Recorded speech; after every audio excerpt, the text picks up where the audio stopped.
साधना के माता पिता बचपन में ही गुजर गए थे। वो अपने चाचा चाची के साथ रहती थी। साधना की चाची बहुत लालची स्वभाव की थी।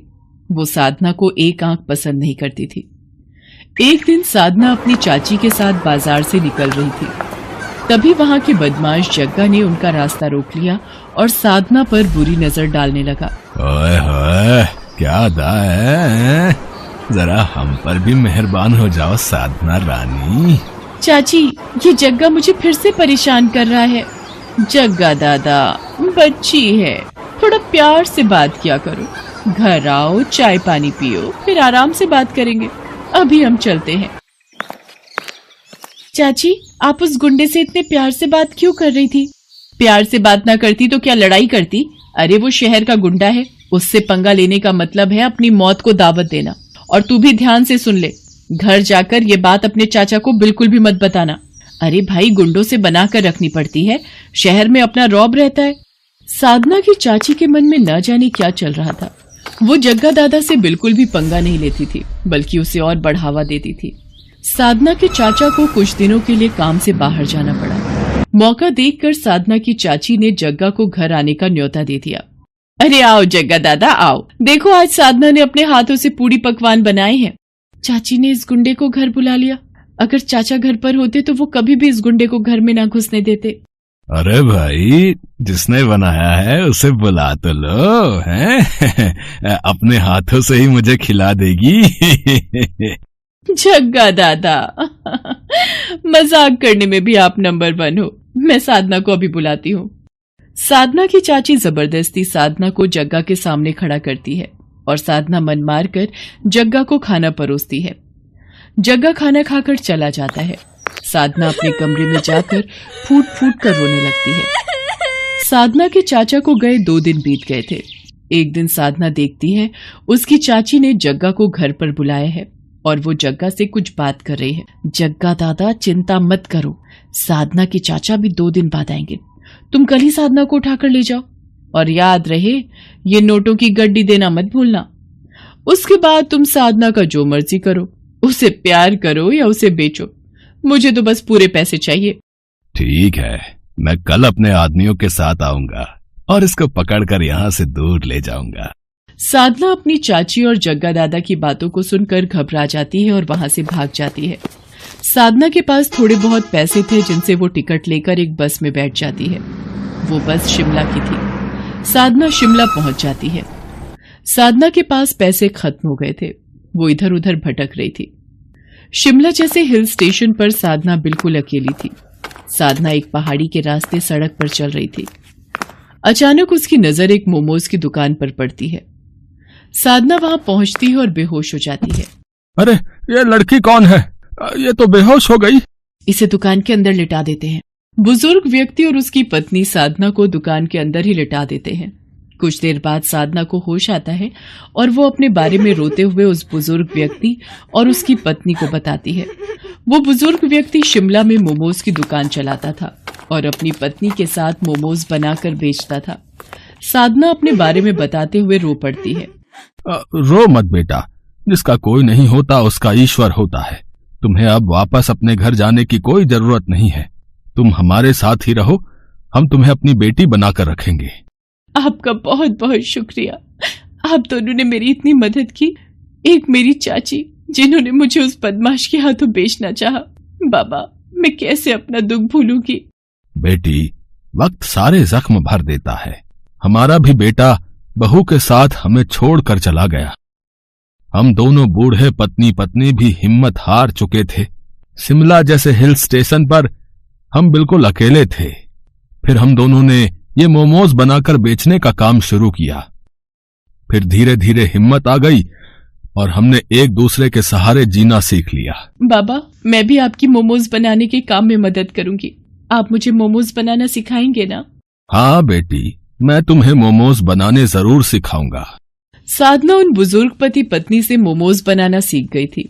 अब वो भी उन्हीं की तरह अच्छे मोमोज बना लेती थी और वो उनकी सहायता भी करती थी। धीरे धीरे वक्त बीतता है। साधना को उन पति पत्नी के पास रहते हुए 1 साल बीत जाता है।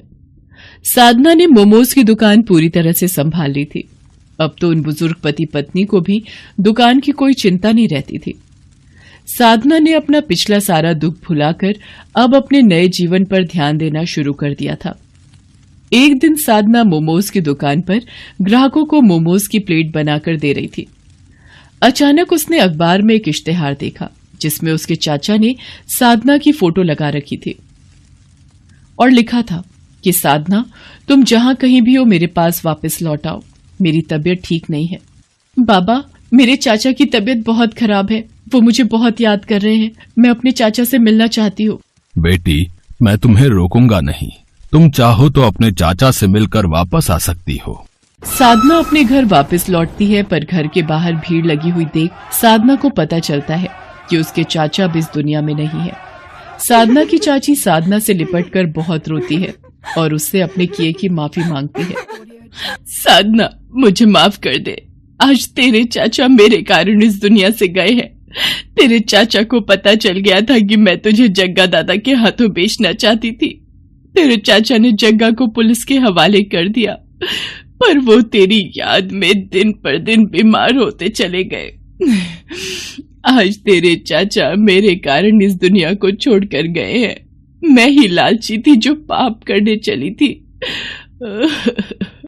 अपने चाचा के गुजर जाने के बाद साधना अपनी चाची को अपने साथ शिमला ले जाती है और फिर से मोमोज बेचने का काम शुरू कर देती है। साधना की चाची उसे ये सब करते देख अपने किए बुरे कर्मों पर रो पड़ती है। रामगढ़ गांव में सुधा अपने बेटे के साथ बहुत ही खुशी से रह रही थी। सुधा को पिज्जा बहुत पसंद था। गौरव बेटा, आज मेरा पिज्जा खाने का बहुत मन कर रहा है, बाजार से जाकर मेरे लिए एक पिज्जा ले आ।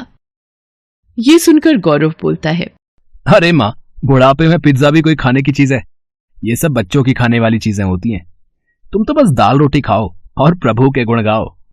अरे मन तो मन होता है, बुढ़िया हो गई तो क्या हुआ, बूढ़े लोगों का मन नहीं होता क्या? अच्छा ठीक है, ले आऊंगा पिज्जा तुम्हारे लिए। तुम तो गुस्सा हो गई, मैं तो बस मजाक कर रहा था। गौरव अपनी माँ के लिए पिज्जा लेने चला जाता है। कुछ देर बाद गौरव पिज्जा लेकर आता है और दोनों मिलकर मजे से पिज्जा खाते हैं। एक दिन गौरव अपने ऑफिस से घर आ रहा था, तभी रास्ते में उसे एक पिज्जा की शॉप दिखती है और वो सोचता है, आज माँ के लिए पिज्जा ले जाता हूँ, इसे देखकर वो बहुत खुश हो जाएंगी।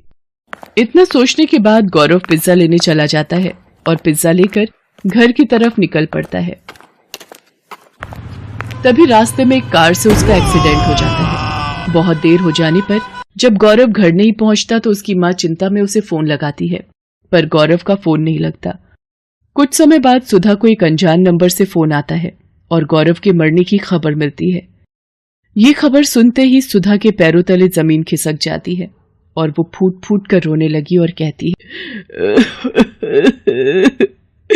हे भगवान, ये अचानक क्या हो गया? मेरे बुढ़ापे का इकलौता सहारा मेरा बेटा ही था, वो भी तूने छीन लिया। अब मैं किसके सहारे जिंदा रहूंगी? उसकी यह हालत देख पड़ोसियों से सांत्वना देकर चले जाते हैं। सुधा अपने बेटे की चिता को जला देती है। अब वो बिल्कुल अकेली हो जाती है। वो गौरव की बातों को याद करके रोती रहती थी। बेटे के मर जाने के बाद सुधा के घर की हालत बिगड़ने लगी थी। उसके पास खाने के लिए कुछ नहीं बचा था।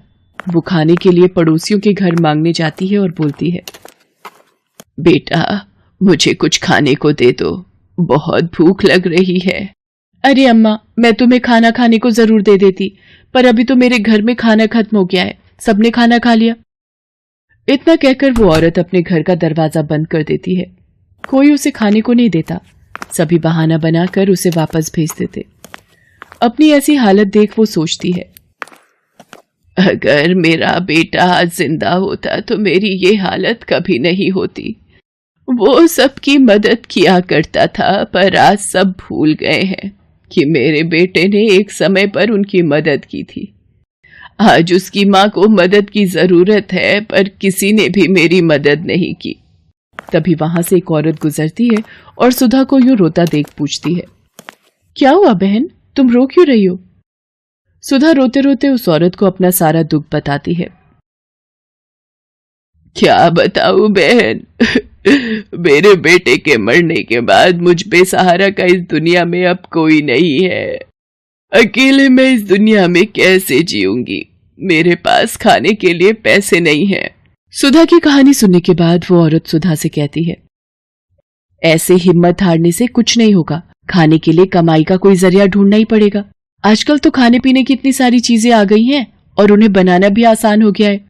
जो भी तुम्हें पसंद हो, जो भी तुम्हें आता हो, उसे बनाकर बेचने लगो। इतना बोलकर वो औरत वहां से चली जाती है। सुधा अब सोचती है कि वो ऐसा क्या काम करे। अचानक उसे पिज्जा का ख्याल आता है और वो बोलती है, क्यों ना मैं पिज्जा बनाकर बेचूं, इससे कुछ पैसे भी घर में आ जाएंगे। सुधा के पास अपने कुछ जेवर रखे होते हैं। उन्हें बेचकर वो अपने घर के आगे पिज्जा का एक छोटा सा ठेला खोलती है और पिज्जा बनाकर बेचने लगती है। धीरे धीरे उसका बनाया पिज्जा पूरे गांव में मशहूर हो जाता है और सुधा अब एक बड़ी दुकान खोल लेती है। धीरे धीरे उसकी दुकान बढ़िया चलने लगती है और वो अमीर बन जाती है। एक दिन उसकी दुकान पर एक छोटा बच्चा आता है और उससे खाना मांगता है। अम्मा, मुझे कुछ खाने को मिलेगा क्या? मैं बहुत भूखा हूँ, मुझे भूख लग रही है। बेटा, तुम्हारे माता पिता कहाँ हैं? तुम अकेले दुकान में क्यों घूम रहे हो? अम्मा, मेरा नाम मोहन है, मैं एक अनाथ बच्चा हूँ। मेरे माता पिता अब इस दुनिया में नहीं है। हाँ हाँ, जरूर खाने को मिलेगा। तुम जो खाना चाहो वो खा सकते हो। तुम चिंता मत करो, आज से तुम्हारा ख्याल मैं रखूंगी। ये कहकर सुधा मोहन को गले लगा लेती है और अपने साथ अपने घर ले जाती है। उसे उस बच्चे में अपना बेटा मोहन दिखता है। वो उसका ख्याल अच्छी तरह रखती है, उसे स्कूल भेजती है और उसे पाल पोस कर बड़ा करती है।